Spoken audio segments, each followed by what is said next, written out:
नमस्कार। India debate में आप सबका स्वागत है। मैं हूं आशुतोष पाठक। मित्रों, कल से न सिर्फ मुंबई में बल्कि पूरे देश में एक बात को लेकर के बड़ी चर्चा चल रही है और खास तौर से पॉलिटिकल गलियारों में सारी राजनीतिक पार्टियां इस बात पर चर्चा कर रही है कि अब होगा क्या। अजीत जोगी के बेटे को आजीवन कारावास हो गया। पूर्व मुख्यमंत्री थे छत्तीसगढ़ के और आईएएस अधिकारी रहे। कांग्रेस के एक जमाने में बड़े कद्दावर नेता थे, गांधी परिवार से काफी नजदीक थे। उनके बेटे को आजीवन कारावास हो गया और ऐसे पुलिस वाले जिन्होंने ब्रूटल मर्डर किया उसको अदालत ने रेयरेस्ट ऑफ रेयर के कैटेगरी में रखा। आप कल्पना कर सकते हैं, दसियों बार जिनकी हत्या पुलिस वालों ने की है, दसियों बार पुलिस कस्टडी में पिता पुत्र को अपने कपड़े बदलने पड़े। क्यों कपड़े बदलने पड़े? क्योंकि पुलिस लगातार पिटाई कर रही थी और उनके बदन से खून बह रहे थे। पिता पुत्र दोनों के इंटरनल ब्लीडिंग शुरू हो गया, बाहर से ब्लड आने शुरू हो गए। जब उनको ले जा गया मजिस्ट्रेट के पास, देखिए कितनी क्रूरता है। और इसीलिए मैं कहता हूं कि अगर इस देश में न्यायालय चौकन्ना नहीं रही तो ये बनाना रिपब्लिक नहीं, ये समाज और देश दोनों सड़ जाएगा। समाज के लोग तो असहाय हैं, आम पब्लिक तो असहाय है। लेकिन एक बात ध्यान रख लीजिए, अगर सत्ता के शीर्ष पे, जिम्मेदार पदों पे अयोग्य, कॉम्प्रोमाइज्ड, अनैतिक, चरित्रहीन व्यक्ति ने कब्जा जमा लिया तो फिर उस समाज को सड़ने में कोई वक्त नहीं लगेगा। वैसा ही प्रतीत हो रहा है। जब उसकी पिटाई हुई पुलिस वालों के द्वारा, घायल अवस्था में, मरणासन्न हालत में, कोविड के दौरान ग्लोबलिस्ट माफिया गुंडों ने जिस तरह से पूरी दुनिया को तबाह किया, हजारों लाखों परिवार बेघर हो गए, उनके अपने मां बाप भाई बहन सब काल के गाल में समा गए। बहाना बनाया कोविड महामारी का, लेकिन उसके बाद जो उन्होंने बूटी दिया, उसके बाद जो वेव आया, उससे जो मौतें हुई, लॉकडाउन, मास्किंग, जो तड़पाया गया लोगों को ग्लोबलिस्ट माफिया के इशारे पर, सारी राजनीतिक पार्टियां, बेशर्म लोग लोगों की जान को दो कौड़ी का समझते हुए भारत को बंधक बना लिया। और उस वक्त आपका यह क्यूबाइक नेटवर्क खड़ा था। एक तरफ पूरी मीडिया संस्थानें, एक तरफ पूरी जुडिशरी, एक तरफ सारी राजनीतिक बिरादरी, लेकिन क्यूबाइक नेटवर्क उस वक्त भी खड़ा था। क्यूबाइक को डिलीट करवाया इन माफियाओं ने, फिर खड़े हुए, फिर लड़ाई शुरू की, अदालत पहुंचे, साइंटिफिक संगठन बनाया, मोर्चाबंदी की, लड़ते रहे, तब भी लड़े।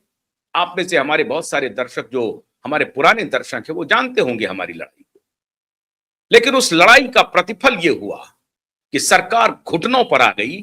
और आप आज श्रीमान मोदी जी, अभी भी मुझे कई बार दुख होता है, अभी भी इतना कहने के बाद भी इनकी हिम्मत देखिए कि सार्वजनिक सभाओं में जाकर के कहते हैं बूटी लगवा दिया, बूटी लगवा दिया, बूटी लगवा दिया। अब भी इनको कुछ पता नहीं चला है। अभी भी ये माफियाओं के चंगुल में फंसे हुए हैं। और इसलिए जब कोई लोग इनके ऊपर ये सवाल उठाता है कि ग्लोबलिस्ट माफिया के चंगुल में है, तो मैं उससे सहमत हो जाता हूं।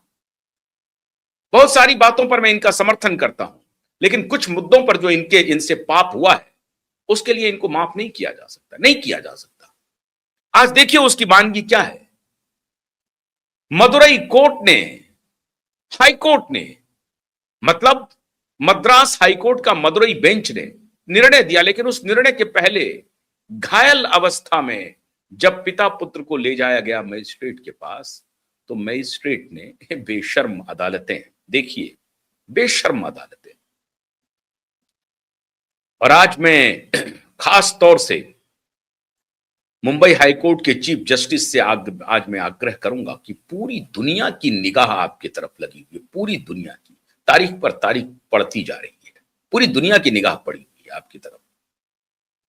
आप ही हैं जो लाज रख रहे हैं, ये अदालतें हैं जो लाज रख रही है, लेकिन अदालतों को जो बेशर्म कर रहे हैं कुछ लोग, उनकी बानगी देखिए कि घायल पिता पुत्र को जब ले जाया गया मजिस्ट्रेट के सामने, कोविड का बहाना लेकर के मिलने से भी मना कर दिया, सुनने से भी मना कर दिया मजिस्ट्रेट ने। इसलिए मैं कहता हूं कि चरित्रहीन व्यक्ति, अयोग्य व्यक्ति अगर उच्च पदों पर आसीन हो तो फिर उस समाज का भगवान ही मालिक है। अयोग्य, चरित्रहीन, अनैतिक व्यक्ति अगर आपके जीवन का फैसला लेने लगे तो फिर आपके साथ अनर्थ होना अवश्यंभावी है, वही हो रहा है। मजिस्ट्रेट ने देखने, सुनने, हियरिंग करने से मना कर दिया और तब जाकर के यह हाईकोर्ट पहुंचा मामला, और आज 6 साल के बाद यह वर्डिक्ट आया, मौत की सजा सुनाई गई। लेकिन उसी कोविड के पाप की वजह से ये 9 पुलिस वाले अब फांसी के फंदे पर झूलेंगे। लेकिन इसका फलसफा क्या है? इसका फलसफा यह है कि अदालत अगर चाक चौबंद हो, अदालत अगर नैतिकता से काम करे, न्याय के पुजारी अगर ठीक से पूजा करे तो फल भी अच्छा मिलेगा। अजीत जोगी के बेटे को आजीवन कारावास हो सकता है, और हुआ। इसी अदालत ने फैसला सुनाया है, इसी अदालत ने फैसला सुनाया है। और एक निचली अदालत वो थी जिसने कह दिया कि हम सुनेंगे नहीं, कोविड का मामला है। अदालत में अगर आप उस दौरान जाते तो 3 लेयर के ग्लासेस लगे हुए थे।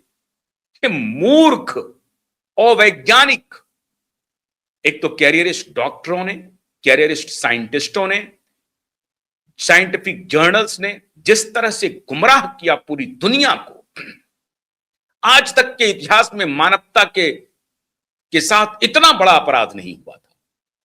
जो कंसर्टेड एफर्ट था, जिसमें politician, media, judiciary, doctor, scientist सब शामिल थे, एक साथ सारे लोग शामिल थे। और जो मुट्ठी भर ईमानदार लोग थे, मुट्ठी भर अच्छे साइंटिस्ट थे, डॉक्टर थे, पत्रकार थे, वो लड़ते रहे। वकील थे, वो लड़ते रहे। वो जज भी लड़ते रहे। नागेश्वर राव की अदालत ने इस मैंडेट को रोका। जस्टिस रमन्ना ने सुनने से मना कर दिया। और ये क्यूबाइब नेटवर्क था, आपका चहेता नेटवर्क था, जिन्होंने एक्सपोज किया कि उस वक्त के चीफ जस्टिस रमन्ना का अपॉइंटमेंट ही इसीलिए हुआ है।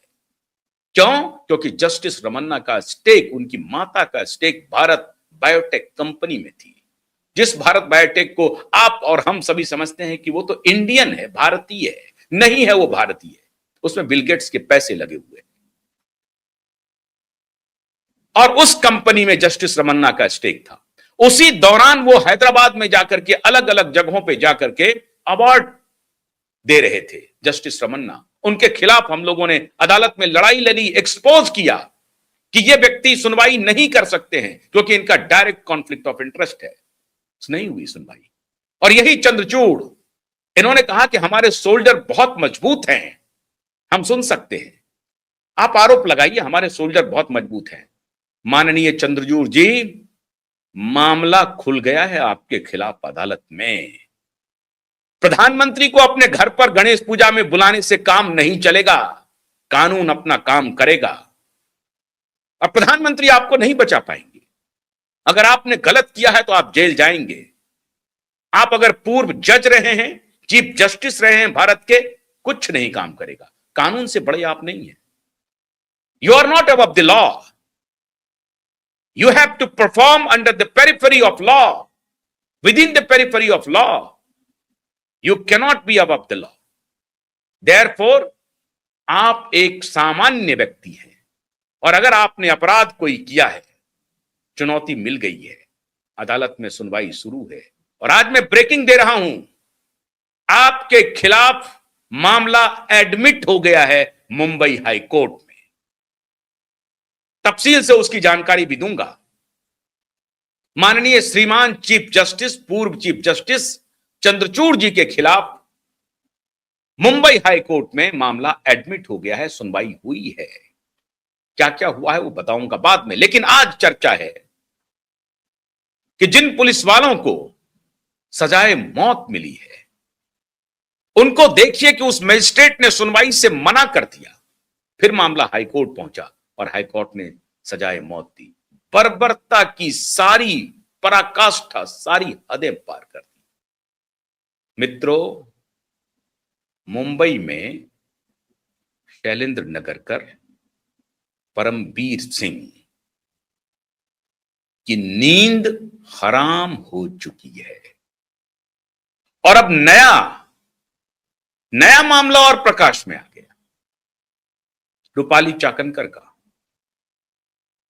पूरा सेक्स रैकेट चल रहा था, ब्रॉथेल हाउस खोल करके इन्होंने रखा था और इन दोनों बाप बेटे के संरक्षण में ब्रॉथेल हाउस चल रहा था। ये ब्रॉथेल हाउस है, ये ब्रॉथेल हाउस है, ये वेश्यालय है।